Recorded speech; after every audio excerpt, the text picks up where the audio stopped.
amici, un saluto da Nicola Veneto Motori, che come sempre rimane praticamente Veneto, forse motori.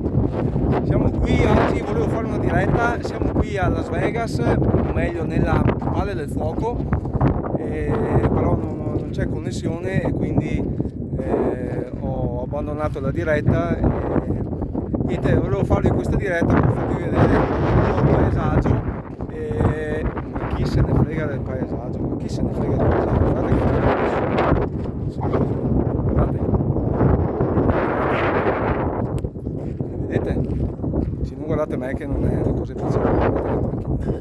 Guardate, questa Mustang. Vedete che bella che è?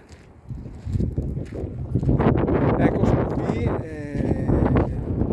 un po' di giorni per vedere, ecco, un po' di cose. Guardate che paesaggio incredibile che ci sono.